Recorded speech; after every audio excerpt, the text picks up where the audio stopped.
Why call yourself the GOAT when you could call yourself the boat?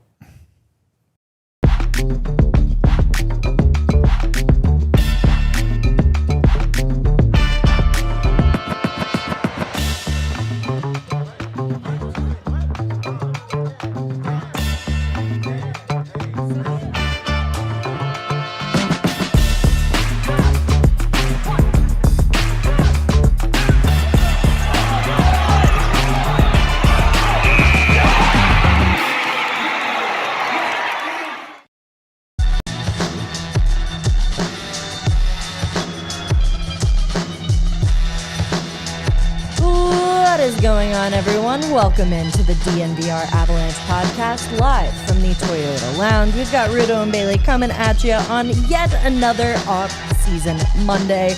But it's not just any off-season Monday, it is rank week here at not just DNVR, but all of ALLCITY Sports Network. You guys did a lot of ranking this last week, and we've got some results that we are super excited to share with you over the next 5 days. We're not going to discuss all of them because this is a hockey podcast and we know about hockey, and that's pretty much it. I don't throw a football very well. No, neither do I. I jump when I throw my basketballs. This is not a super technical thing. You're supposed to jump when you shoot. So I don't know. I look really like 12-year-old, like I've never touched a basketball in my life when I shoot basketballs. So then I'll leave it at that. Yeah, we'll get into some of those rank week details after we talk about a little bit of news that dropped this weekend. Call it a something burger, call it a nothing burger, whatever you want. We got to talk to Cale this weekend. So that was, a bit of an exciting time. We got a DNVR exclusive. He looks good. He looks fantastic. He looks like he's enjoying his summer, and it was a fun time. Yeah. So, we'll get into that interview here shortly, and let's discuss. Here with Colorado Avalanche defenseman Cale. How's the summer been? It's been good. Pretty eventful. Just been mostly back all up in Calgary, but nice to be back in Bend for a little bit. Had a little bit of a summer to kind of sit on the end to your regular season. Now that you've kind of had that time to reflect on it, what's kind of going through your head with all of it? Yeah, it was just a tough way to end. I think a lot of things just went wrong for us at the wrong time, I guess, and that's just unfortunate. Everything's got to be going right in order to win. We just kind of ran into a little bit of a wall, and had a little bit of tough circumstances for some guys. But I think again you regroup and you try and build off it. Joe Sakic said at the end of the season that everybody would be ready to go for training camp. How are you feeling heading into training camp? I'm feeling good. Should be good to go. It's taken a bit to get back to feeling good and again. But that's like everybody. I mean, the season takes a toll on you regardless of who you are. But for me, I feel confident with where I'm at right now. Couple of new faces on the team heading into this regular season. Have you gotten a chance to talk with them, and how are you feeling about how the team has structured themselves going into next season? Yeah, obviously, I texted all the new guys. I'm great to stay in touch with them over the summer, but overall, not too much before training camp. Obviously, want to let them enjoy their piece before the real season starts, but it's gonna be different, obviously. Some new bodies, some new faces. For us, we're losing some key guys and some guys that were big parts of our team, not just on the ice but off the ice as well. So when you go through change like that, it's obviously it's tough, but it's a part of the sport and a part of our organization. So I feel confident that we're in a good spot right now, and we're going to continue to get better as the season progresses, like we always do. Speaking of some of those new personnel, a lot of the big questions heading into this next season is the power play. How are you guys feeling about how that's being structured? Have there been any conversations during the offseason about how that might look next season? No, I mean, there hasn't been too much during the offseason talk-wise. I think we had a pretty good basis with where we were at to finish last season. I felt confident in how we ended the regular season and then playoffs as well. I felt like we can just build up a little bit of that momentum. So, I feel like personnel-wise, we're in a great spot. I don't think there's much at the moment to worry about, but again, we haven't started yet, so we'll address those issues when we start. There's over 1,000 people here to say hi to you and get your autograph. That's got to be pretty cool to you, right? Yeah, it's pretty crazy. I mean, I've done a couple of these. This is probably the biggest one from what it sounds like, so I'm pretty excited, but again, fortunate to be in a spot like this and meet some excited Avs fans. You got to walk the House of Sport. How cool would have something like this have been for you growing up? Yeah, I've seen some unreal pictures. I mean, if I would have had this as a kid, there's no chance I would want to go anywhere else. The stuff they have here is pretty incredible. I heard they have golf simulators too, which is pretty sweet. So, but to have a big area like this just for people to come, whether it's just hanging out or obviously buy stuff from Dick's, it's pretty sweet. Thank you so much. Cale Makar, ladies and gentlemen, before we get into the conversation about some of the things he talked about in this interview, want to give a big shout out to Dick's Sporting Goods and the House of Sport for giving us the opportunity to chat with Cale. Super exciting opportunity, not just being able to talk to Cale from our beats perspective, but Nuggets got to do a show. I believe the Broncos went out and did a couple things with them. There were a lot of cool DNVR events that we got to take part in with the House of Sport over there in the brand new building that they just opened up. So thank you so much to you, Dick's Sporting Goods, for giving us the opportunity to help celebrate your opening of your new store in a very exciting way. Getting into the weeds of this interview. Yeah. Obviously no contract talk. But Yeah, that was... Bailey, why didn't you ask about his shoulder or his contract? Excuse me for not being able to. No, it's... Yeah, people don't... To open up a little bit of light on this subject, and I won't spend too long on it, but people are not very aware of some of the parameters that journalists have to abide by when conducting a lot of these things.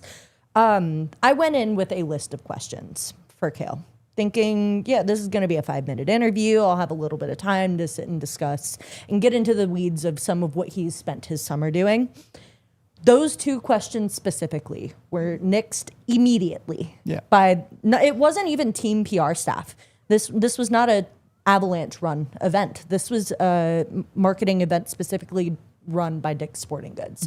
And so it was the Dick's Sporting Goods rep that told me, no, I am not allowed to ask these 2 questions. I like my job.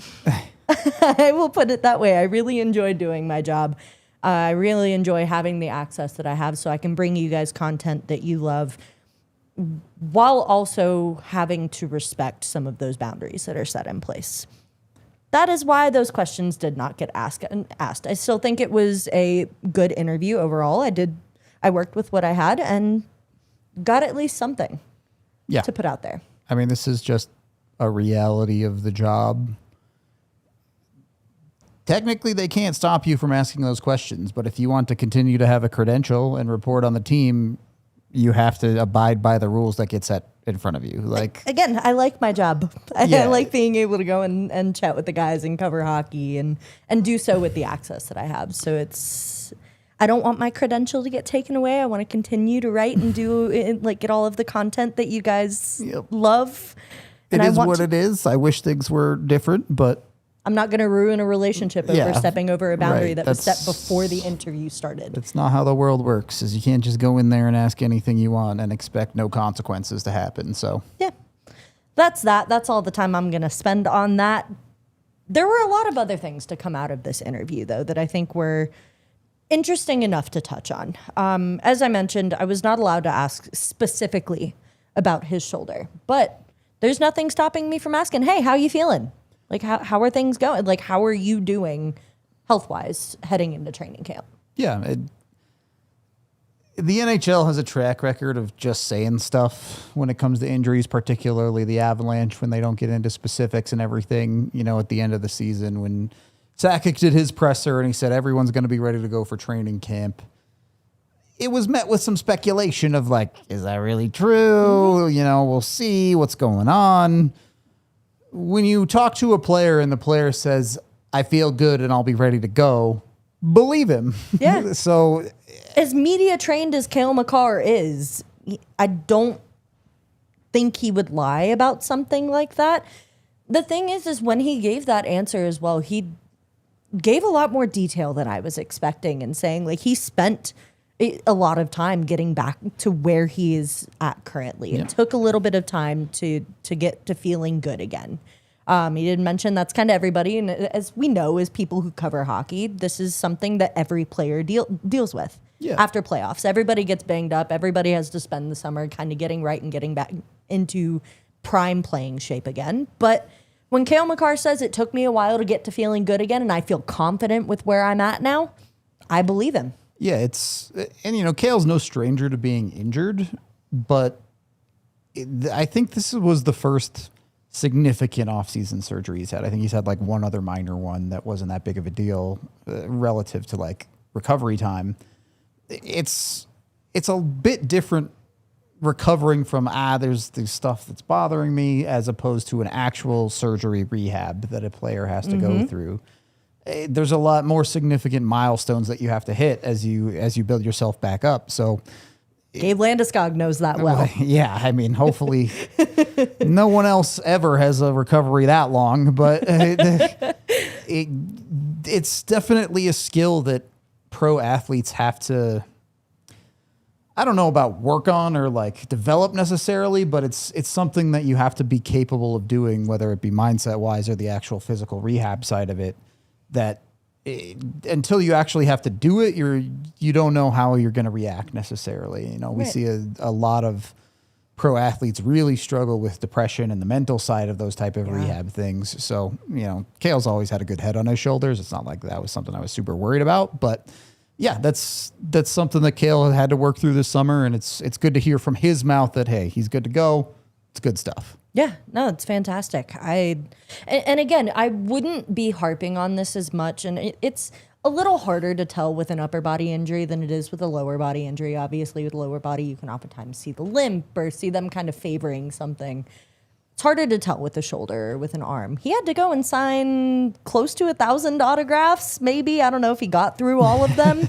And I know the shoulder doesn't play a whole lot into, wrist movement and autographing, but your arms, that's going to take a toll there. And I feel like even healthy, I feel like signing that many autographs, you're getting cramps by the end of the session. That's a lot of autographs. Yeah. And so me and 1,000 other people could attest that Cale Makar looked okay. He looked fine. He looked healthy.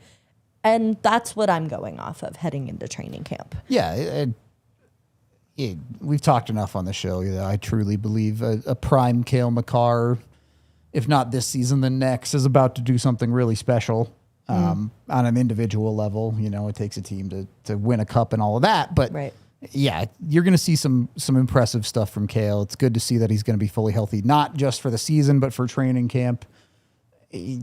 They're professionals. They know how to handle themselves, but we see guys get off to slow starts when they miss training camp all the time. Not everybody can be Mikko, who just shows up and has a 3-point night game one.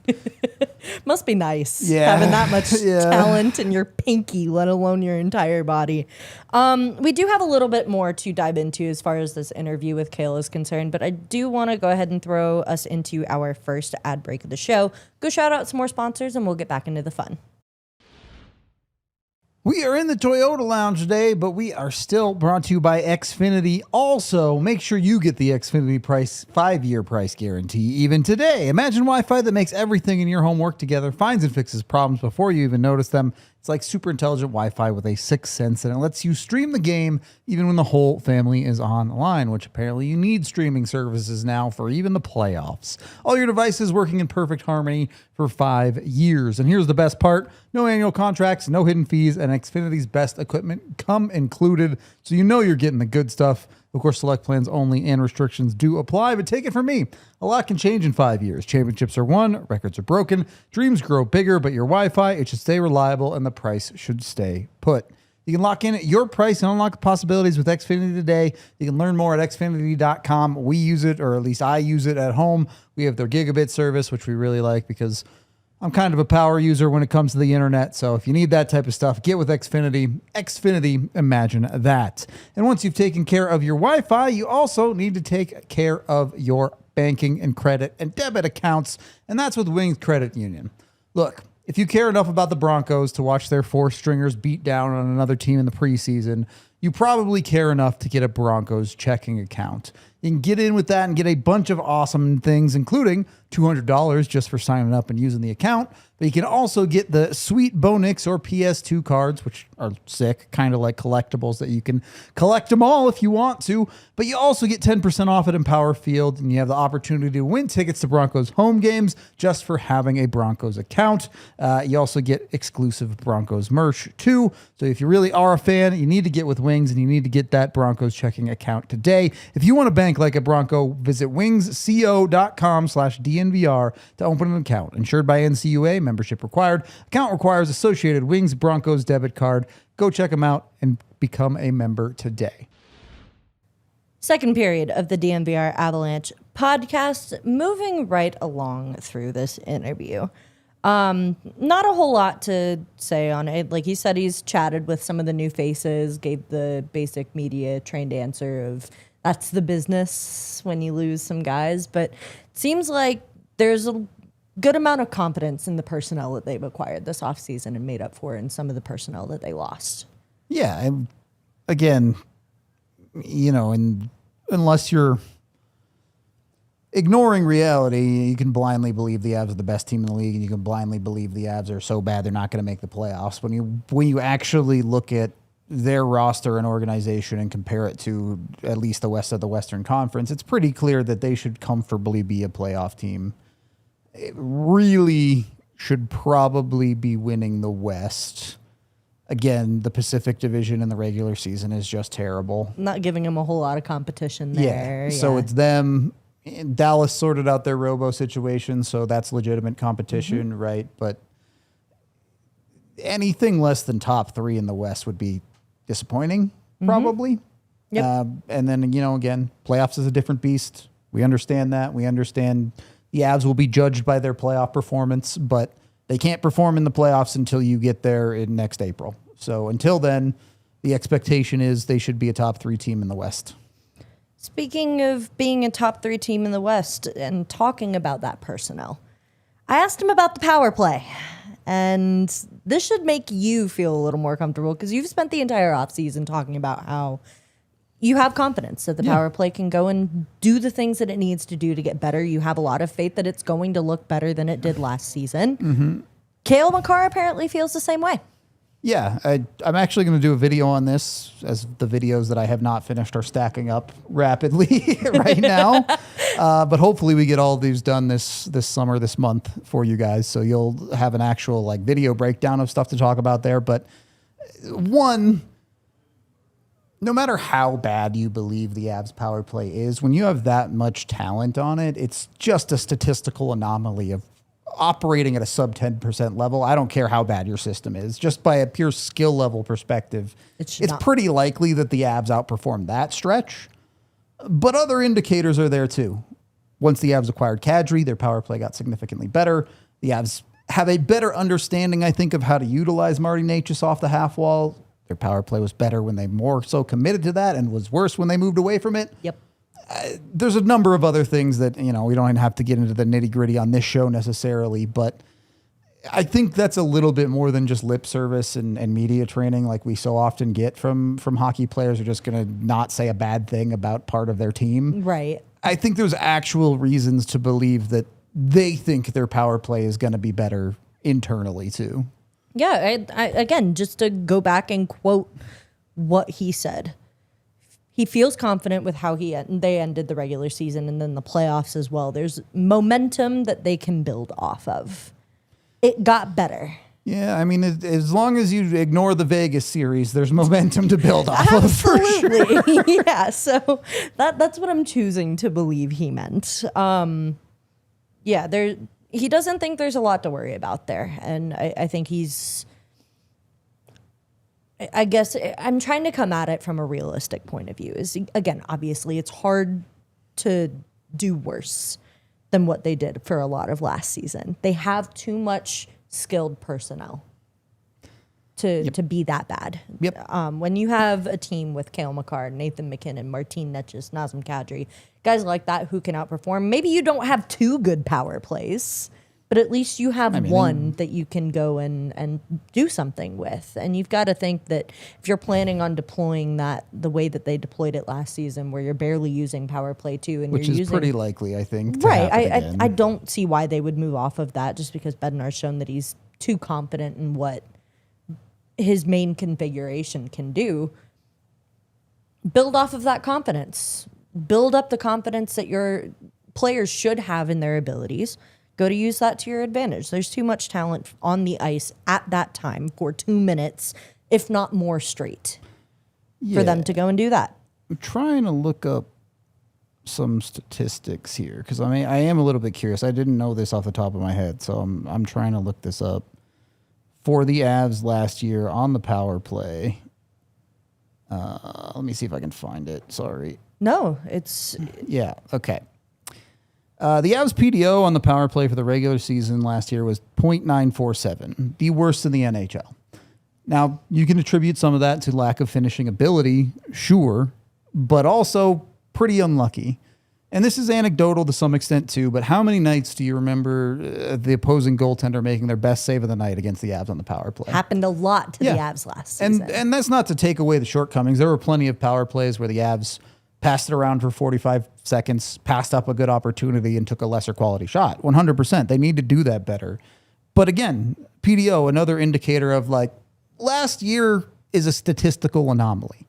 I'm not saying they're going to be so much better that they're the best power play team in the league next year or anything, but it's pretty unlikely for them to be as bad as they were on the power play, just on the grand scale of the balance of the universe. Right. Like, there's enough indicators there that it needs to be better. Not just the Avs should be better.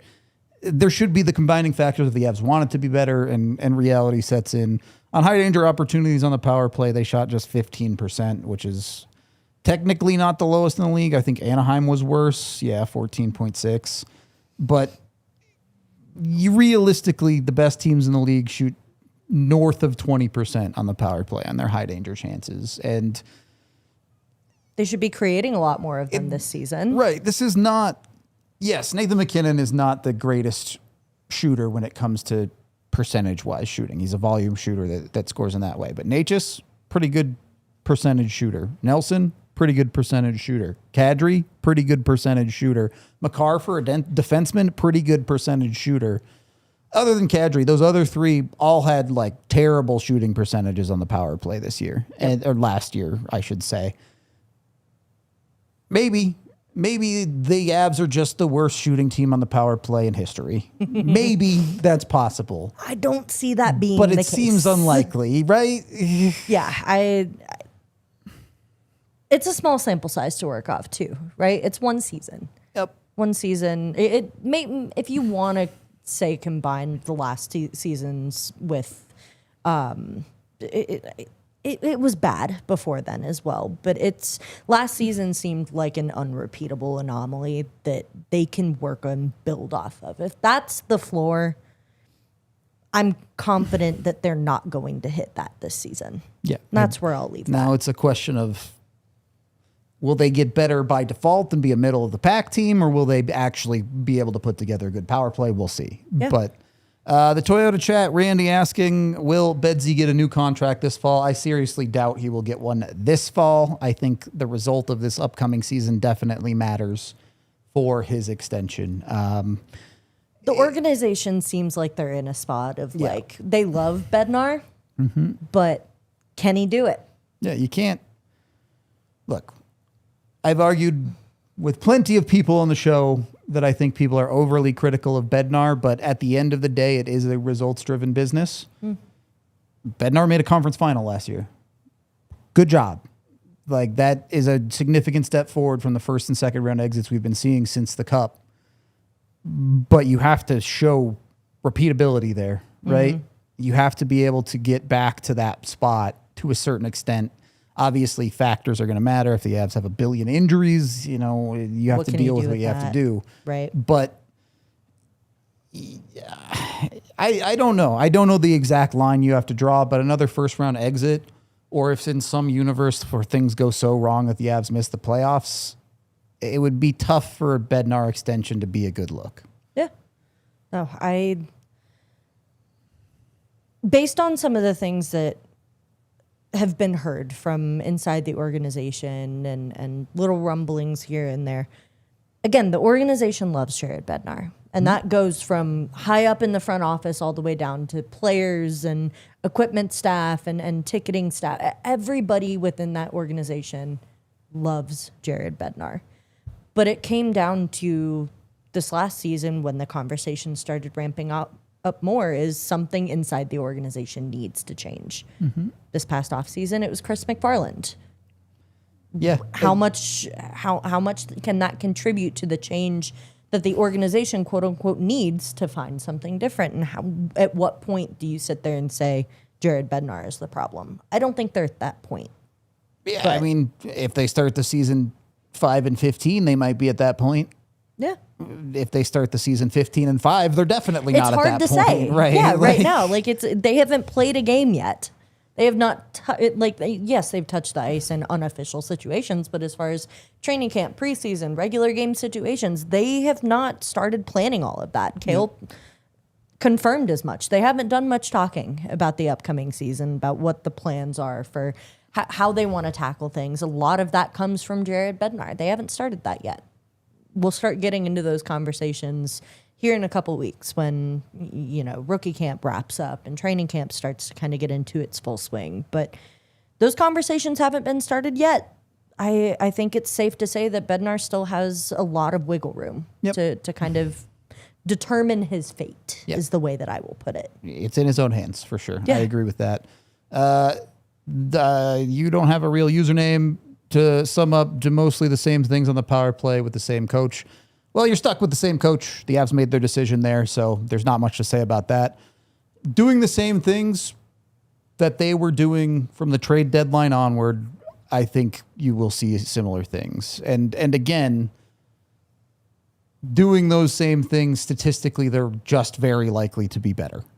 I'm not saying they're going to have a great power play. I'm not saying that all their problems are going to be solved. But statistically speaking, as long as they keep Natchez on the half wall, their power play should be better this year than it was last year. Yeah. And you can get into the weeds of, they need to do this, they need to do that, which again, this video that I'm eventually going to make does that. But just on a base level, barring even if you get another tough season on the power play, it's just would be crazy to see them shoot as poorly as they did again. Like, this isn't your backyard beer league where guys just don't shoot the puck well. These are NHL players. Yep. They all know how to finish pretty darn well. Even the worst shooter in the NHL would go to an ECHL league and completely destroy goalies in that league. Yep. If it happens again, I think you're almost certainly clearing house as far as the coaching staff is concerned. I've said my piece on why I don't think Hackstall should be here, but he is. It is what it is. Hopefully the Avs figure it out. Yeah. I think it's also, again, as we've mentioned, it got better throughout the year with the additions of Kadri and as they started to try and figure things out toward the end of the regular season and into the playoffs. I think it's also important to point out that maybe while it wasn't consistent, they did find little stretches of, let's course correct. People remember the stretch of 9%. Yeah. They don't remember the stretch of 22% to get them back to, I think they ended the season at 17.1 for the regular season, which is bad. It's still really bad, but it's a lot more about raising the floor of their power play than it is the ceiling. We all know when everything clicks on the power play and they make a beautiful play and it ends up in the back of the net. Yeah. And every team in the league can do that, but especially the talent the Avs have can do that. Yeah. It's about grinding out those couple of extra goals when your power play isn't clicking that the Avs need to do better. Yeah. Again, as I mentioned, they found little stretches to course correct. And I'm not going to sit there and ignore the fact that a lot of times those course corrections went back and regressed and they got back into their old habits. But I think there's a little spark of hope in the back of my head that looks at those course corrections and looks at how it got better by the end of the Minnesota series. that says there's capability here. There's, as much as maybe hope isn't the right word to use here, I have hope that they can figure it out. Again, not to beat a nail on the head too many times, but this team is too good for it to get into that habit of course correction and regression again. There's some consistency here that needs to be found, and I have every faith in the world that they can find that. Couple other things that we want to get into before we hit our main topic of the show today, but we do have to hit our second ad break of the show. So let's go shout out some more sponsors and we'll get back into the conversation. Hey there, athletes, weekend warriors, and anyone who loves to move. For those experiencing any sports injury or chronic pain, the Common Spirit Mountain region is home to an incredible sports medicine program, including their new sports center, Common Spirit Health in Parker. It's a team of qualified and passionate providers specializing in the diagnosis, treatment, and prevention of sports-related injuries for all athletes. That includes your Denver Broncos players, but all the way down to people who are out of shape like me and do something dumb. They'll also take care of those pulled muscles too. Their experts understand the unique demands your body faces, so you'll get personalized treatment plans combining things like physical therapy, injury prevention strategies, and strength training. This isn't just about fixing what's broken. It's about preventative care, performance enhancement, and getting you back to peak condition safely and quickly. Don't let an injury keep you on the bench, or even better, get proactive about your health. For more information, you can visit mountain.commonspirit.org. Again, Mountain Spirit and Common Spirit Health are an official healthcare partner of the Denver Broncos. So once you've taken care of your health with Common Spirit, make sure you're also taking care of your home health with New Built Restoration and Construction. They're licensed general contractors who can help with any project, big or small, but more importantly, they're available 24/7 and truly care about being there for their customers. The over 600 reviews they have prove this to be true. They'll work with your insurance to make a stressful process as smooth as possible, and they offer a number of different services, including fire damage, water damage, mold removal, repair services, and they even work on commercial projects, so they've got your back. They are a true DNVR fan as well. We're always excited to support local businesses and one big happy family, as it were, for small businesses in the local scene and things like that. When that home emergency hits, hopefully it doesn't, but New Built Restoration and Construction will be there at newbuilt.com. That's NUBILT.com. Or you can give them a call at 720-902-7472. And when you do call them, let them know DNVR sent you, and you'll get $1,000 off your next remodeling project with New Built. Third and final period here at the DNVR Avalanche podcast. Before we get into our hockey goats conversation, we have to touch on some basketball goats that you guys as diehards and us as staff members went and voted on for our rank week. Today, Monday, has to deal with the best hoops players of all time. You guys voted, and your results are as follows. Kareem Abdul-Jabbar at 5th, Wilt Chamberlain at 4th, Kobe Bryant at 3rd, LeBron James at 2nd, Michael Jordan at 1st. The first three seem pretty... Kobe overrated. Oh? Yep.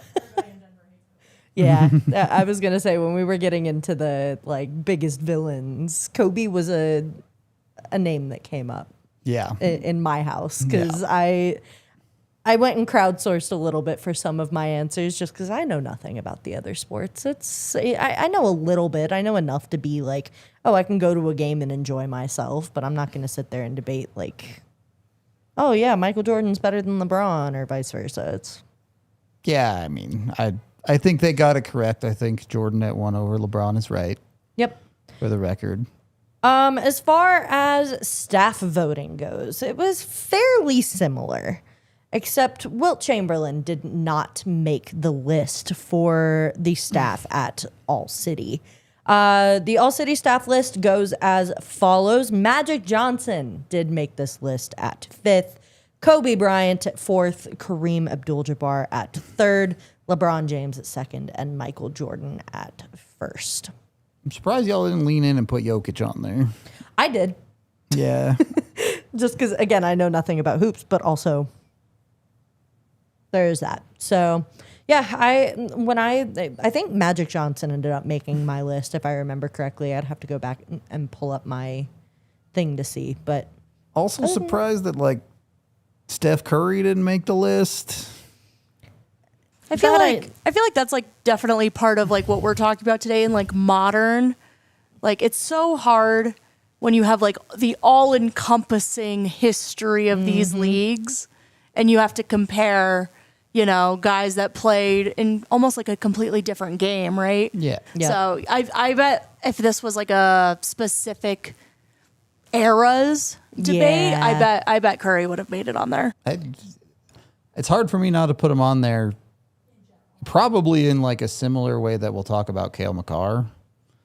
In the fact that like they came into the league and kind of changed how teams play in general. And Yeah. Steph Curry, arguably the greatest shooter in NBA history. I was gonna say, if you're looking at today's modern era of basketball that has very little defense, Yeah. you look at Steph Curry, who's driving, I think, a lot of Yeah, that. And again, as somebody who doesn't know basketball, I can say that. Like that's clear. Yeah, a little surprised that Bird didn't make the list too. Yeah. But you know, basketball's the worst winter sport, so my takes aren't valid for that anyway. It's Yep. fine. We cover hockey, which is actually played on ice. So you can fight me on that if you want. Yeah, those are the results for the greatest hoops players of all time. We've got 4 more of these to get through for the rest of the week. One of which a hockey player is actually included on as we get throughout Good. the week. That's so probably good. Yeah. Not a hockey player anybody likes though. yeah, there's a GOAT conversation to be had there, which we're going to get into with the final little segment of the podcast as we talk about the GOATs of hockey. I don't think there's really any competition in the way that basketball has, where it's like, oh, is LeBron catching Jordan? And who's really it's Gretzky. It's still Gretzky by a lot. Will always be Gretzky. There's no real competition in that one. And the 4 people in chat, they're going to be like, well, what about Mario Lemieux? Okay, well, one of them has their number retired by the entire league, and one of them doesn't. And maybe if we lived in a different universe where Mario never got cancer, we're having a different conversation, but that's not the world we live in. Nope. It's Wayne. It's not close. That's why we have to quantify modern GOAT, because we're not even having a conversation otherwise. Yeah, there's nobody who quite had an impact. When you're talking about guys like Steph Curry, who had an impact on the modern era of baseball, you're talking about guys like Wayne Gretzky, who had I don't think he modern... had much impact on baseball, but... Not baseball. Sorry, that's my bad. Basketball. You're wearing the That's Rockies uniform. oh my gosh, we're all over the place today. Yeah, as far as basketball goes, that's my bad. But Wayne Gretzky is still talked about popularly to this day, and it's not because he's on a TNT panel. Yeah.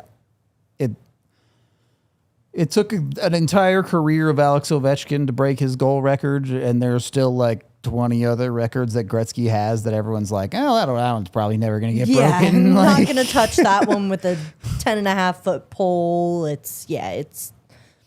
There's things that Wayne Gretzky did that will forever live on, and his name will forever live on in the game. But as we get into the conversation of modern GOATs, there's a couple, I don't know about huge conversations to be had here, but there's some guys who deserve some love in the modern era of the NHL. yeah, eventually I think we'll break it down by position a little bit too as we go on here. But I think there's really only 2 players that you can call the modern GOAT, and I think there's really only one that you can call the modern GOAT right now, and that's Crosby. I don't know how you can really... Ignoring goaltenders are their own category. You got to talk about them separately. Yes. Just is what it is. Yep. For skaters, it's Crosby.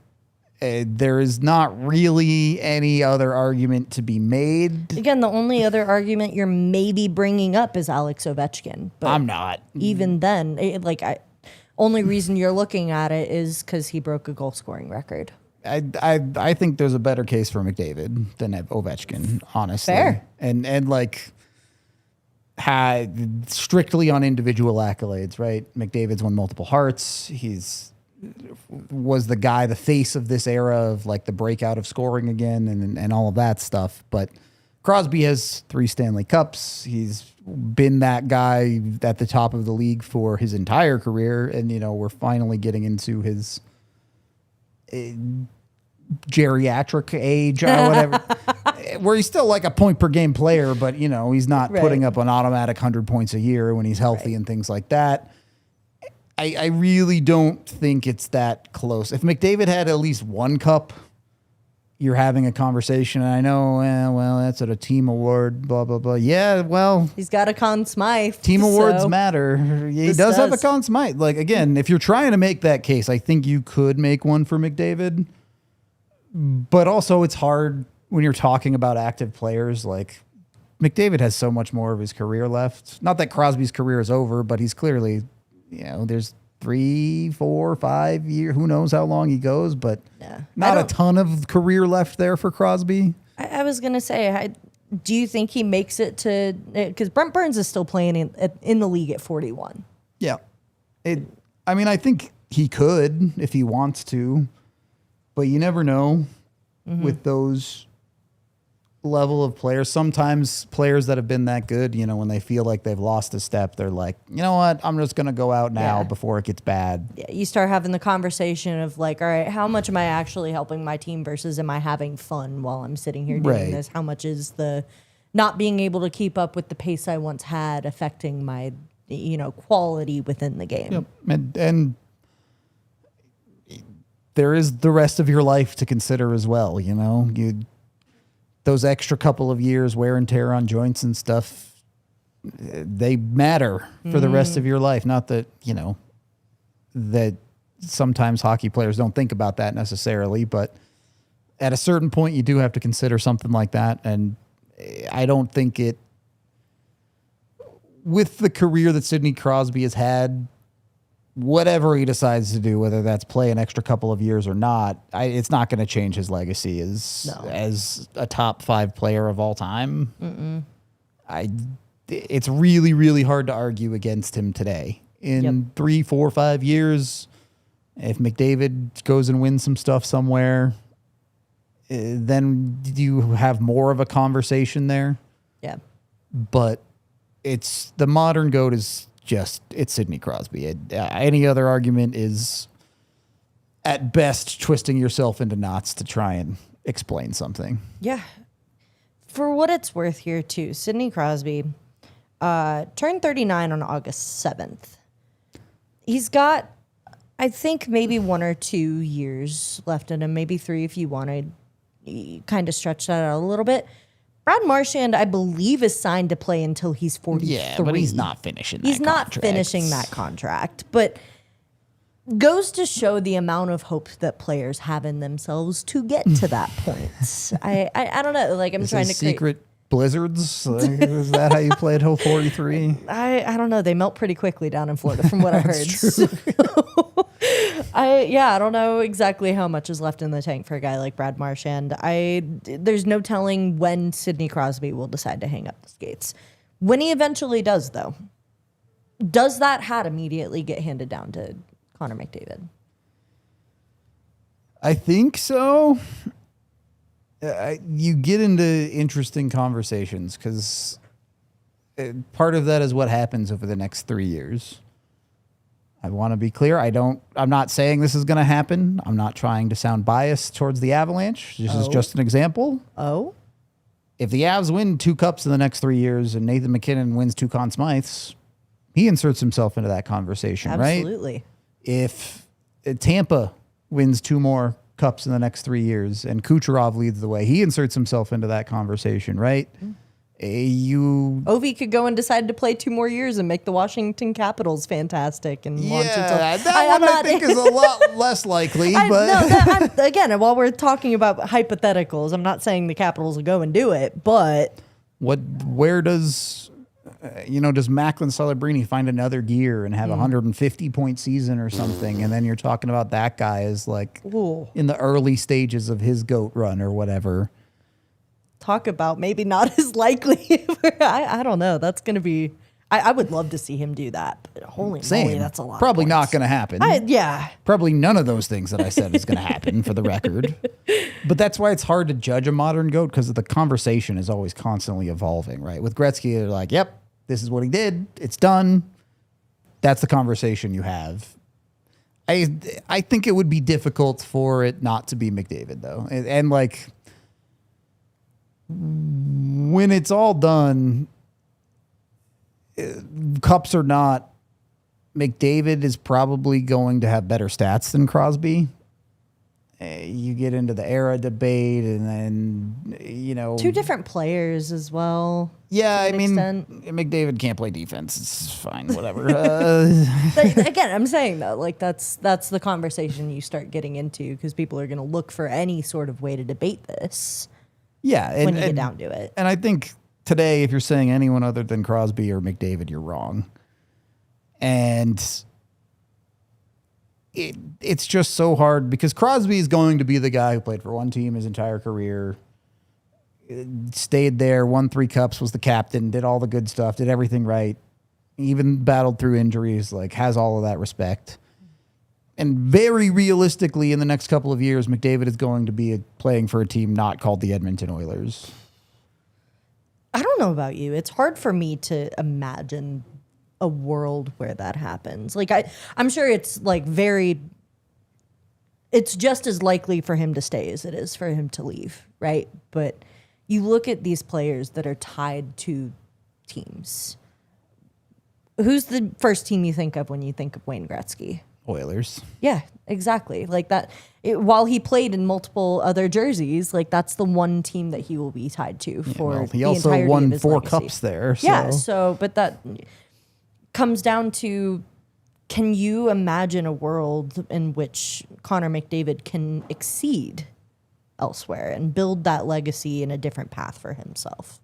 Yeah. The team that you win a cup with is very regularly the team you get remembered for. Just ask Ray Bork. Yeah.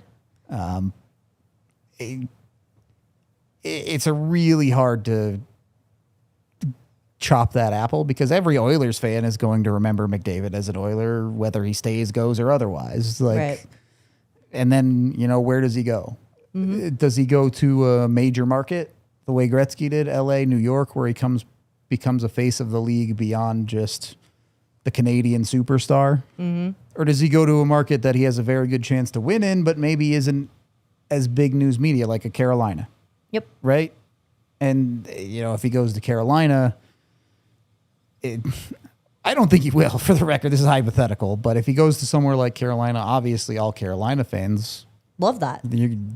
McDavid jerseys in Carolina are going to go crazy. You saw how many people bought Mikko Rantanen jerseys when he Yeah. went out there. Like, they love a superstar out there. They need a superstar, but is that going to happen? Probably not. Right. And like, it's hard because he still will be Connor McDavid. Everyone will be like, oh man, Connor McDavid's coming to town. But it won't have the same impact as if he went to a New York, as far as league-wide is concerned. And this is just the reality. Obviously, all of the diehard hockey fans, nothing will change. Like, they know who McDavid is. They know how important it is, whatever team he's playing for. But for the casual side of fans, I don't really have a good read on it. I'm a diehard, so I don't really know. But like the chat is saying, where Ray Bork is always a Bruin. I was just about to ask you guys about this and your thoughts. Yeah, look. Okay. I'm on team the Avs shouldn't have retired his number. Like, absolutely. But the reality of the way the NHL has framed its own history is that the moment that everyone remembers about Ray Bork is him lifting the cup with the Avs. Like, that's just how it's been shaped. And yeah, every Boston fan will tell you about how Ray Bork was the beast in Boston and so good and all of that. But that's 25 plus years ago now. 27 years ago was the last time he suited up for the Bruins. Like, modern fans we're probably pretty close to people asking who Ray Bork is, honestly. Right. Yeah. Like, that's just the reality of time marching forward and history goes on. But the way history works out is history remembers the winners. And Simple as that. Ray Bork did that in Colorado. Sidney Crosby's a winner. Connor McDavid is not a winner yet. Keyword yet. 29 years old. He's still got time, but I I As do much- believe McDavid will win one in his career. I don't know that it will be in Edmonton, but that would be if McDavid gets into the later years of his career and he hasn't won one, it probably would be a bigger conversation than it was for Ray Bourque. Like, that's how ridiculous that is. No, again, we just finished having a little mini conversation about the Stanley Cup being a team trophy. This is a full team effort to go and lift that cup at the end of whichever game you're winning it after. Individual efforts play a lot into this. And I think if Connor McDavid goes along in his career to not lift Lord Stanley, and he gets later into his career, there's a lot of questions and asking, on ice efforts, individual efforts, fantastic player, fantastic human being when it comes to the sport of hockey. But what else did he do? Like, how much is he truly impacting the sport? Not that could be an actual question, but it might. Like, you start digging into the weeds of exactly how impactful a guy like Connor McDavid becomes at the end of his career. Yeah, I mean, I don't know if I'm buying that. I think that's would be revisionist history of one of the greatest players of all time. Yeah. His impact is outrageously good. Yeah. But I'm just sitting here trying to throw darts at something and say, there's a lot of questions that get asked. Yeah. If he's not lifting that at the end of his career, or at least by the end of his career. Yeah, I mean, it happens. Yeah. Thornton never won a cup. McGinley never won a cup. Neither of those players, and Joe Thornton is one of my favorite players of all time, are on the level of Connor McDavid. Yeah. Like, that guy is truly one of the best players to ever touch the game, and it would be a travesty for him to not win a Stanley Cup. Yep. That would be the only conversation I'd have about it. It would have nothing to do with the impact that he had on his own. This is fair. Ray Bourque was mentioned, obviously impacts in both the state of Boston and the state of Colorado. But Yep. when you get into players like that, there have been a lot of great defensemen to come through the game of hockey over the years. As far as the modern era goes, though, it has to be Cale, right? Probably. If it's not yet, it's going to be. He already has a Stanley Cup. He already has a Conn Smythe. He already has multiple Norris trophies. Kind of depends on where you want to cut off the modern era. You could say that the end of Nick Lidstrom's career was in the modern. It was at least after the 04-05 lockout. He was still playing. And who's your greatest defenseman of all time? Is it Lidstrom? Is it Bourque? If you want to go all the way back to Bobby Orr, you can have that conversation. He was going to be somebody I brought up as far as goat defensemen are concerned. Sure. All-time goats, fine. Modern guys, I think there's really only a couple of conversations you can have. One of those being Cale. There are 3 other defensemen post 04-05 lockout that have won a Conn Smythe. That being Scott Niedermayer, not the GOAT. Great player, not the GOAT. Victor Hedman, can probably have a conversation about him being a modern GOAT. Think he should. And then the other one was Duncan Keith, who probably not the GOAT either, but a guy who did win 3 Stanley Cups with Chicago. Conversation of a great player. I'll give it that. So you have those guys, and then you have 2 others that I would put in the mix, which is Erik Karlsson, who may have been on his way, but obviously the way it imploded in Ottawa and then injury troubles have plagued him for a good portion of his career, which kind of held him back. Mm-hmm. But I think you can still have a conversation there. A guy who had a 100-point season, as a defenseman, that's a thing. And then is not the GOAT, but you have to put in the conversation because running mate of Sidney Crosby and Chris Letang, who's won 3 Stanley Cups with Crosby. Again, it's a really hard conversation because team awards do matter as much as we like to say, oh, well, it's individual. Yeah, but everyone still looks at the team awards anyway. Yeah. And you find a way to find success as a team, and that makes you a better individual. So I think with this specific conversation, it's different for forwards. But even then, like I brought up earlier when we were talking about Crosby versus McDavid, you're sitting there comparing two different players who approach the game very differently.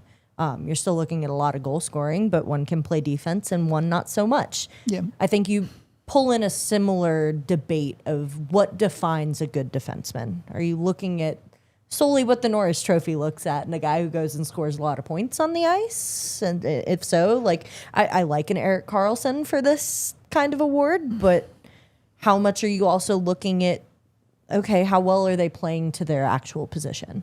Yeah, it's hard to quantify for sure exactly how much impact a defenseman has. Again, with Karlsson, it's a little bit easier, right? Offense is the thing, but you talk about someone like a Keith or a Hedman who he had their production, sure, but were also elite defensive defensemen. Unfortunately, it's always going to be harder for those types of players to get into the conversation as best of all time or whatever. And I want to be clear, like, that's what we're talking about here. All of the defensemen I've named are going to be Hall of Famers. Like, this is not, oh, he was just not as good. Like, they're all unbelievably They're all good going hockey to- players. It's just who is the best of the modern era of these defensemen. And it's... Hedman's a big one for me and Cale's a big one. I think it's easy for us as people who cover the Avalanche full time to buy into the future of Cale Makar. Yeah, I think when it's all said and done, it's probably going to be Cale from this era. I called him the best defenseman I've ever watched 2 weeks into his career. But there is still a factor of accumulation to a certain extent. You know, if you want to look purely at per game production or on rate basis production, yeah, it's a lot easier to have the Cale conversation. But part of being the GOAT is doing it for a very long time. This is true. And there's no reason to believe Cale can't do that. He just hasn't done it yet. Right. So that's part of why I think it's a hard conversation with the defense. You also have the conversation, and this was true of Hedman especially until this last couple of seasons, and then, you know, Hedman's had other issues as he gets older, but how much do you value the weight of someone being a captain, right? Because for all of Tampa's great years, Hedman was not the captain. He was an A, and Makar will not be the captain until Landy retires, and then he probably will be, but we're not there yet. You look at some of these other guys. Karlsson has been captain of Ottawa, and he's done that in his career, whether you believe that he was a good or a bad one. We don't have to get into that right now because I don't want to go that deep on that conversation. But someone who is the captain, whether you like it or not, always gets a little bit of a bump in these conversations. Yep. And it's hard to quantify that too, but it is something that matters, and certainly in hockey culture is viewed as an important thing. It's why not just talent, but someone like Joe Sakic gets put in the top 10 all-time conversation. Yes, because of his talent, but also because he was the captain of a multiple Stanley Cup winning championship team. Like, it matters. Yep. I know we're getting into the final minute here of our set recording time, but talked about forwards, we've talked about defensemen. Yeah. Who gets into this modern era goaltending conversation for you? I think it's just Vasilevsky, right? I don't really think anyone competes with him. Hellebuck has maybe the individual awards, but has not proven to be able to do it when it matters. Does anyone else really come that close in the modern era? I don't think so. As we get into overtime here, the conversation continues over at the DNVR.com. It's an interesting one for me because there's so many what ifs of this modern era that I wish I could point to, Shesterkin being one of them, and saying if he had had a longer run at being the kind of goaltender he was a couple years ago, like I would have loved to have included him in this conversation. I think Ilya Sorokin had a chance of putting himself into that conversation if he had held himself at the highest standard possible. It's tough. The goalie's just such a volatile position and so prone to injuries. a healthy Carey Price would have probably been the guy that was on his way to being the modern GOAT in net, but obviously the career didn't go the way everyone hoped it would. I know he's looked at as more of a personality guy than anything, but what if about Marc-Andre Fleury? Yeah, I'm a Marc-Andre Fleury hater, so. I don't believe this. Obviously a beloved character and all of that, and had really high highs, but I don't think he quite had the consistency to be the GOAT. Hasek doesn't count as modern. Get out of here, AJ. I love this. Again, it's all about those what ifs for me when I look at anybody trying to amount to what Vasilevsky has been able to do in his career. There's nobody that quite amounts. Yeah, he's later in his career it fell off a little bit, but when he was at his best, he was the modern Patrick Waugh, right? Like, if you had to pick a guy, one game for the fate of the universe, absolute nails in net, the OG is Patrick Waugh, and the spiritual successor is Vasilevsky. His numbers in elimination games during the peak of his powers were outrageously stupid. Yep. Like, just would not lose. Yeah. The more I think about it, I just don't think anyone else really comes all that close. It's been a weird era for goaltenders, I think, as well, just because there are so many of those what ifs. But you look at the past, Hasek being one of them, Patty Waugh being in that greatest conversation. all-time goalie beyond modern, it's Waugh or Hasek. Like, there's literally no conversation for anyone else. If someone tells you Marty Brodeur, you can ignore them comfortably. I think there's a lot of different conversations as far as goaltending is concerned. There's a lot of talent in the league. As we mentioned, it's constantly changing, but there's a lot of conversations still up for grabs once Crosby retires. Yeah, there's always the next generation, right? Does Macklin Celebrini become the next him? Does Connor Bedard finally figure it out? This Matthew Schaefer kid seems like he's pretty good on the defensive side. Pretty good. It's a never-ending conversation when you're talking about the modern ones. Yep. And it's part of what makes sports special, right? 5 years from now, when Cale's 32 and Matthew Schaefer's 23, and they play against each other, and it's going to be like old versus new. It's going to be hype. There we go. I'm very excited about this. Anything else to add as we start to wrap it up here? Most handsome is obviously Landy. Yes. All right. Nobody beats that at all. Sorry, Hank. Yeah. There's no competition there. We're going to start to wrap it up here. We've got a lot of rank week content to get through as the week continues. Just going to be me and Rudo for a good portion of the week. Everybody J-Mike's will jump on a little bit I was getting there.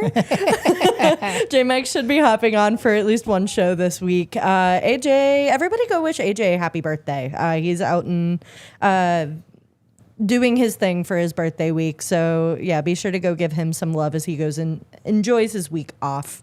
We're going to get back to the conversations starting tomorrow. Until then, this has been the DNVR Avalanche podcast. We will see you guys later. We